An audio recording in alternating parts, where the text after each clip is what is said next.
To the first human being who looked at a cow and said, I want to eat that. I love you.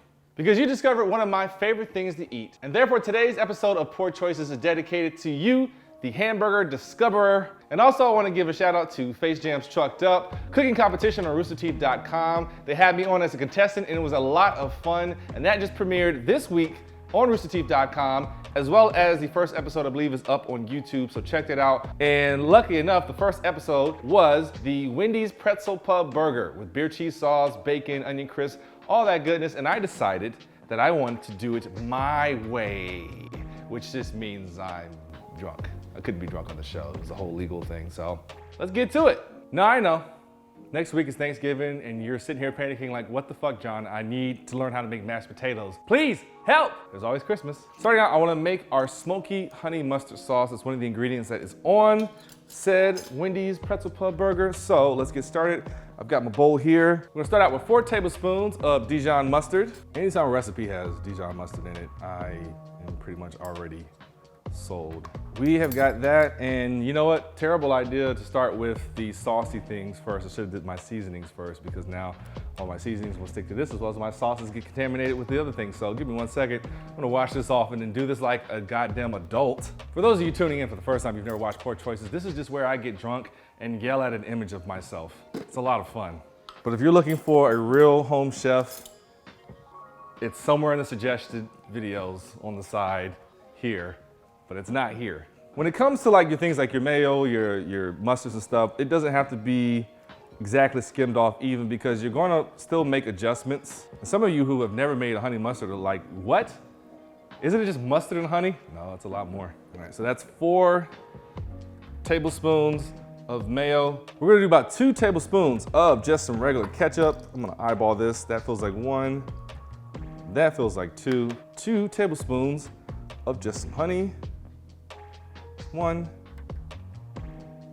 and that's 2. Now, for what I should have done first, my seasonings. 1/2 teaspoon of granulated onion, 1/2 teaspoon of granulated garlic, 1 teaspoon of smoked paprika, that's gonna give us our smokiness, just over 1/2 teaspoon of crushed red peppers, 1/4 teaspoon of black pepper, and 1/4 teaspoon of kosher salt. I would actually prefer to use sea salt in this, but I just realized today that I ran out, so I'm gonna use that. Not the end of the world, just gotta make adjustments sometimes. And lastly, because I don't like the smell, 1 tablespoon of apple cider vinegar. You could also do lemon juice, but for the sake of this being on a burger, I wanna do apple cider vinegar. So we got all our ingredients here for our honey mustard, smoky honey mustard sauce. Let's give everything a mix. And we definitely will taste. Now, I think I've said this before in other videos, but I'll say it again. No matter what, no matter what the measurements of ingredients are, it's really gonna come down to you tasting it and seeing what adjustments you need to make. Do you need more smokiness in the paprika? Do you need more salt? Do you need more pepper? I think this is a great way to just kind of learn when you try foods, whether you need to add more of this or more of that. Like there's been plenty of times I've made spaghetti sauces and did not add anything more than like the salt and sugar that they told me to, and been like, oh, this is not that great. Then got older, tried it again, was like, oh, I should have added way more. Because you'll see a lot of chefs, they'll be like, oh, this is a teaspoon of that and a tablespoon of this, and it's really not. They're just kind of eyeballing and thinking it is that. So FYI, these measurements will not be exact, but I'm gonna taste and see.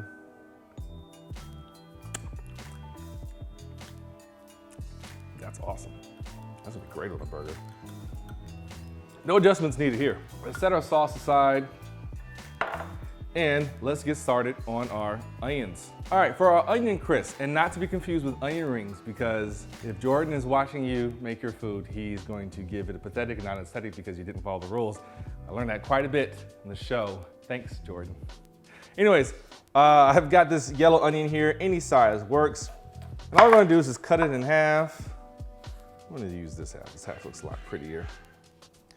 And then just cut off the end right there. Let me get past this initial layer. And then I am just gonna kind of go, I don't know how thick these are, but they're not that thick. Half moons at least.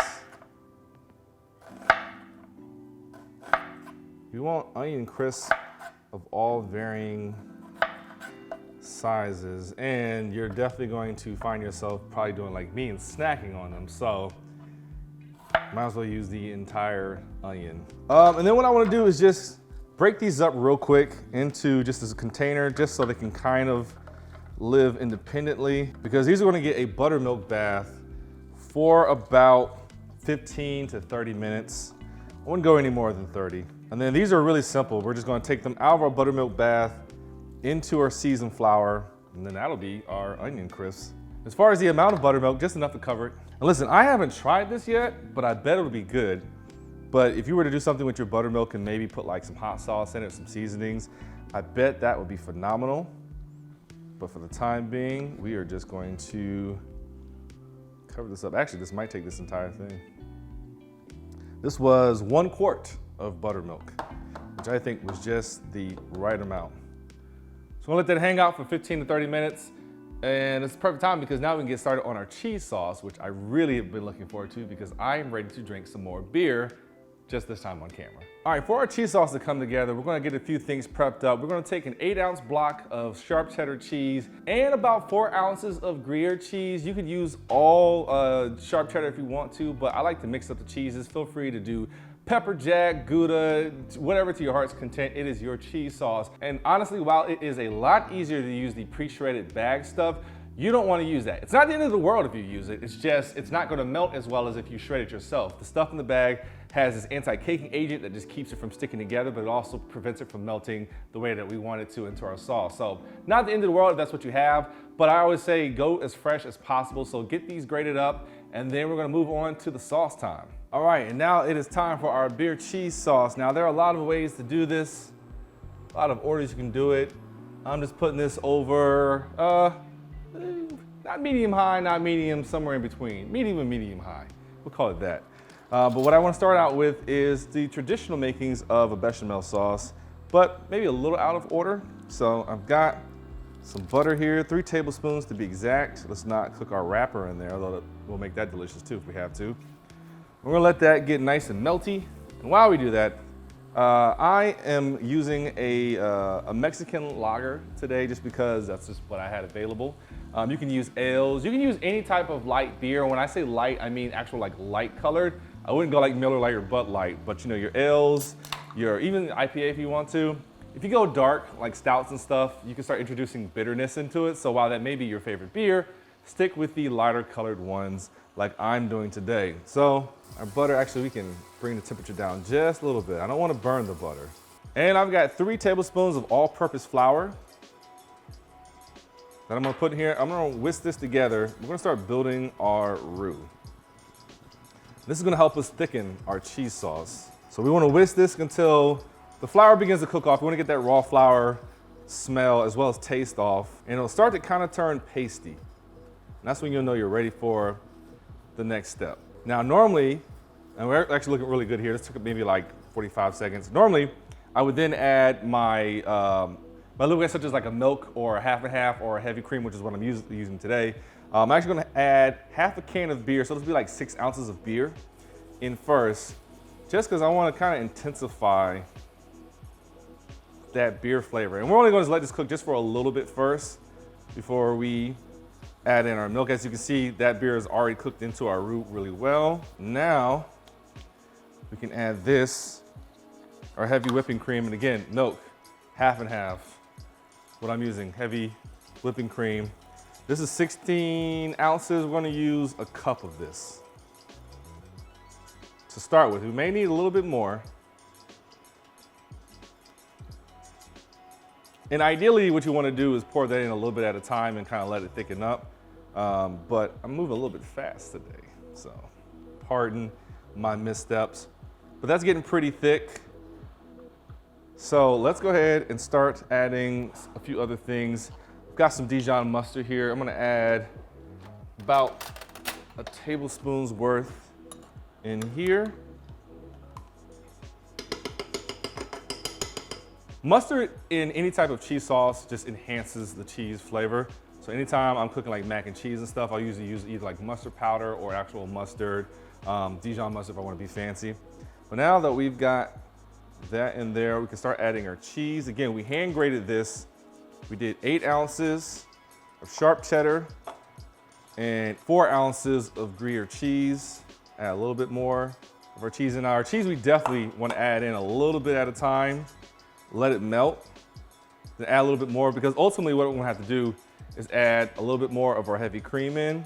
But I want to get an idea of how thick this is going to turn out. So I've got all my cheese in. I think I want to add just a little bit more heavy whipping cream just to thin it out. And I'm getting it to where I want it to be to put on my burger, which is messy. And now that I have that there, this is kind of what I did on the truck. I just started adding things as I saw fit. I want to add just like maybe a teaspoon worth of Worcestershire sauce, add just some great umami flavor to it. I'm also gonna turn our temperature down just a little bit, because now, as I'm kind of experimenting with the flavors I want to put in here, I don't want this to burn. But this is definitely, oh yeah, this is definitely a good consistency that I want. Again, you go by what you want. And by the way, that was a salted butter, just FYI. Sometimes it does actually matter which one you're using. So I use that, so I don't need to add any salt to this. But I do want to add a little bit of some seasonings just to add a little bit more flavor. So I'm gonna go, what I feel like is maybe half a teaspoon of garlic powder, half a teaspoon of onion powder, and then not a lot, just a little bit of cayenne, maybe like an eighth. Turn this temperature down just a little bit more, because now I want to taste. See if we need to make any adjustments.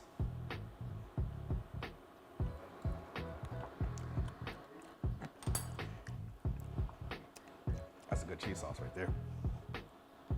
Oh man, this is gonna torment my stomach tonight.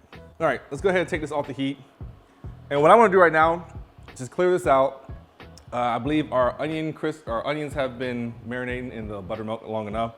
I'm just gonna put this on a back burner at a low simmer just to keep it warm. You can also just cover it depending on how fast you are moving. But I'm feeling pretty good about this. This is about to be a sloppy, gorgeous burger. Time to get our onion crisp out of the buttermilk and into our flour mixture.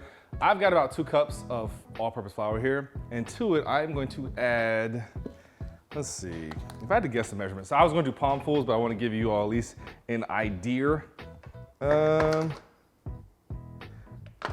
We're gonna go with about 1/4 cup of McCormick's Montreal Steak Seasoning. We're actually gonna use this in the burgers too, but this is gonna add flavor and texture to our onion crisp. So, big palm full.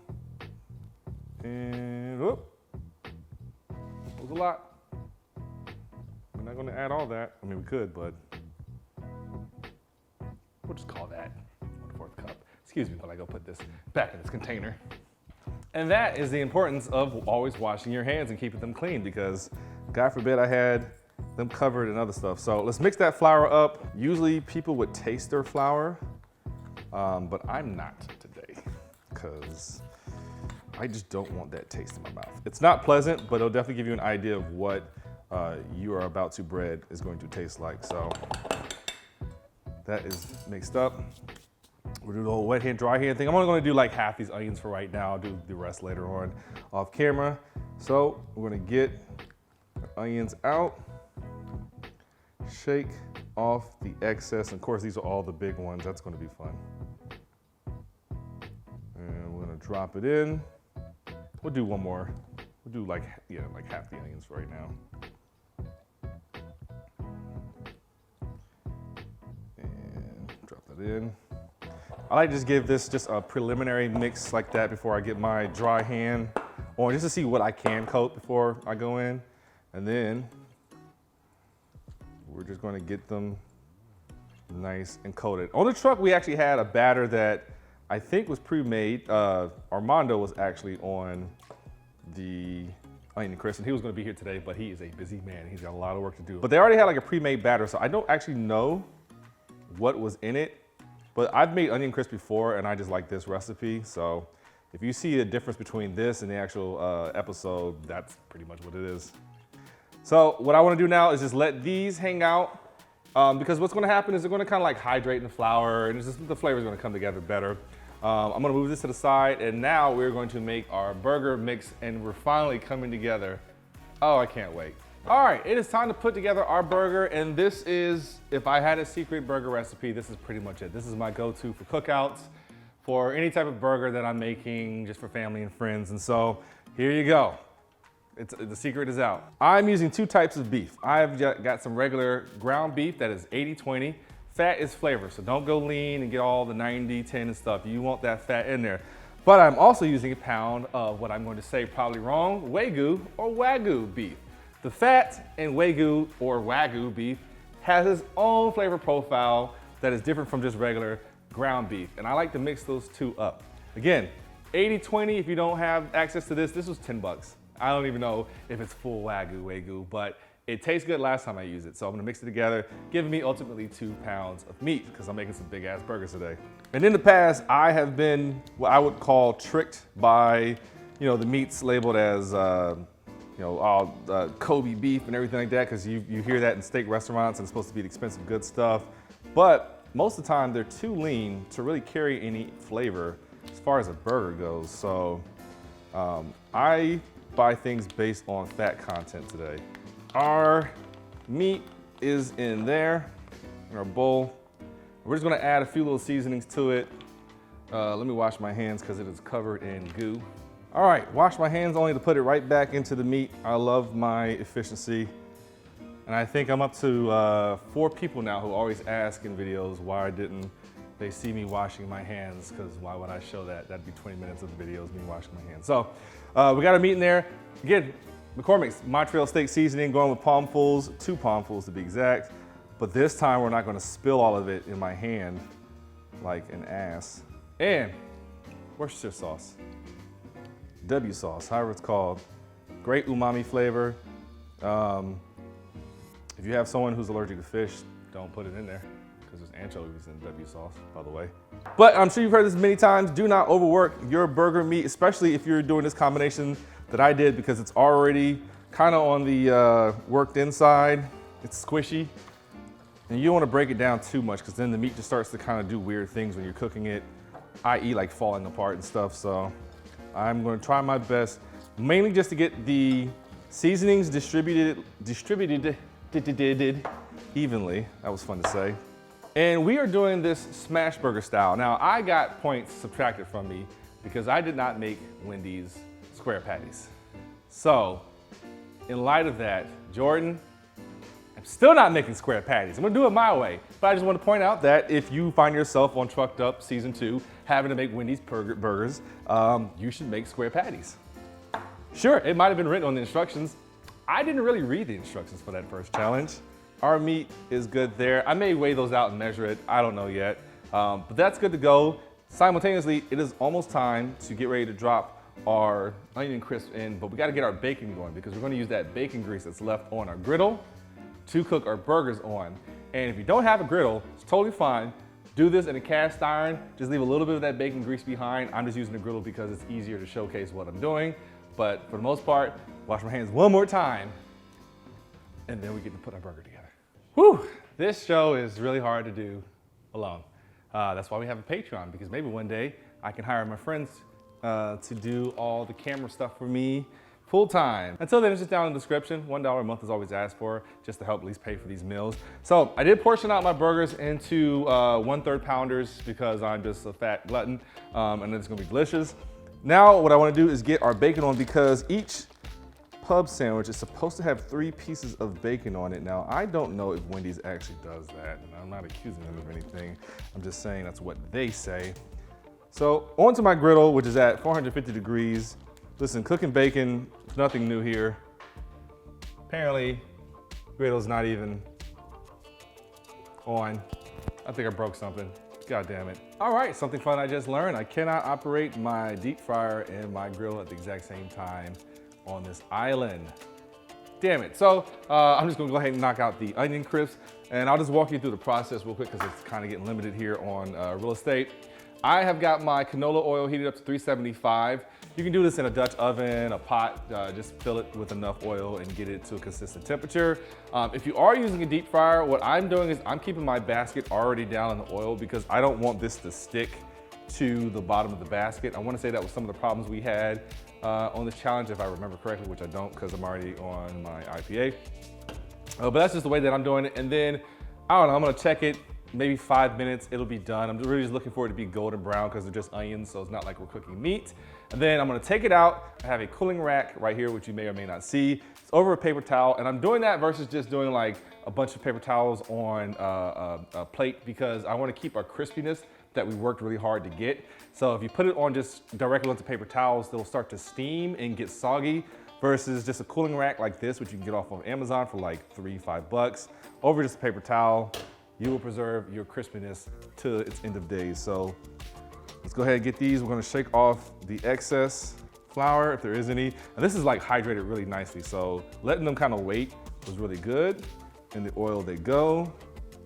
Again, shaking off any excess flour because we don't want to just be dropping flour in there. That'd be nasty to eat. Oh, will it be?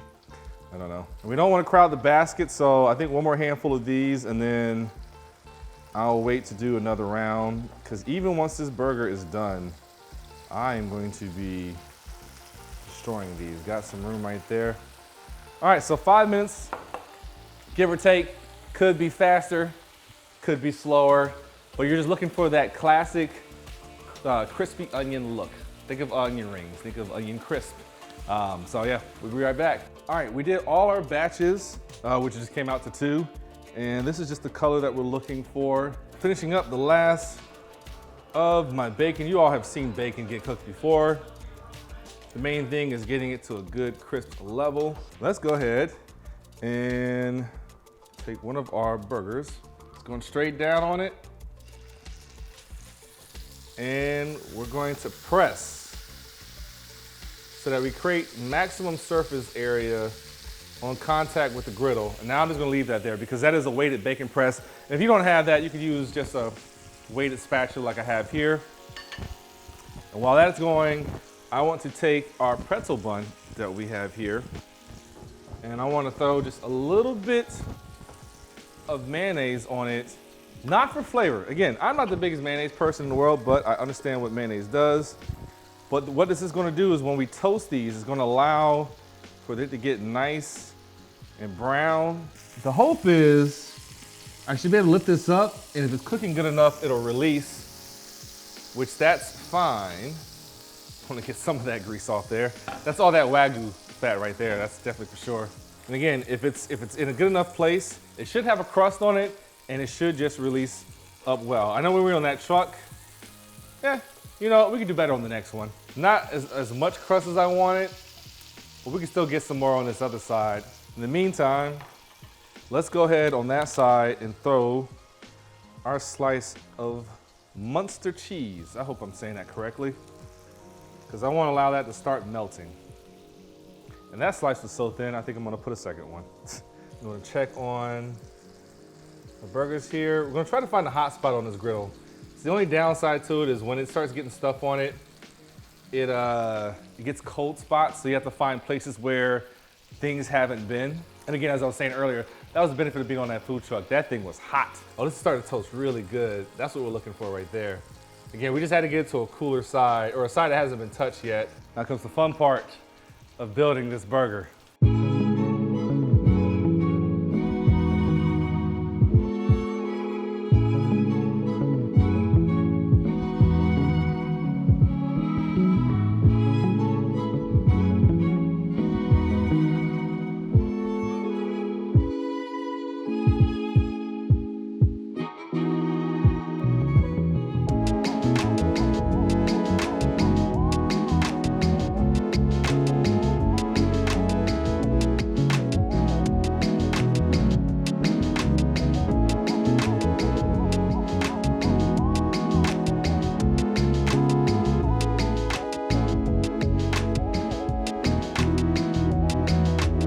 All right, here comes the moment of truth.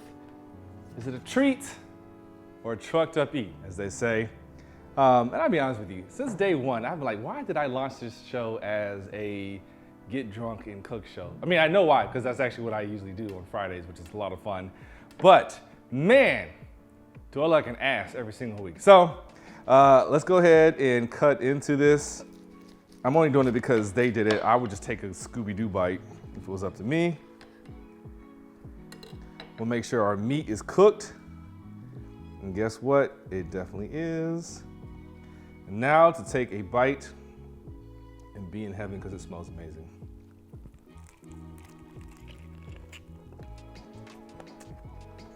That's a really stupid burger.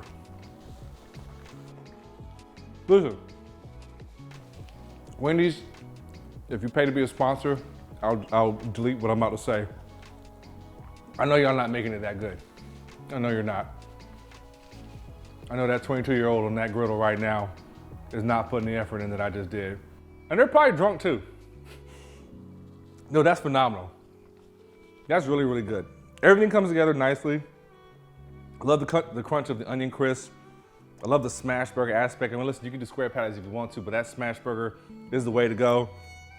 If my grill could have got hotter, definitely would have had a lot more crust to it, but I'm just adding texture to it if you're wondering why. Using the Maillard reaction, the same thing that makes your toast toasty. When it starts turning brown, that's what we're trying to get onto our burgers. But that's phenomenal. The cheese sauce is good. The burger sauce is amazing. I think when we did the episode, I made a burger sauce just because we had leftover ingredients, but I didn't know that Wendy's actually had like a smoky honey mustard, and that's fire. I wish I'd actually read the card and listened to the instructions. But hey, that's Poor Choices Kitchen. Again, we have a Patreon, $1 a month is always asked for. You can always do more if you want to. It just helps pay for all the meals that we're doing every single week. Hopefully trying to build this to something bigger.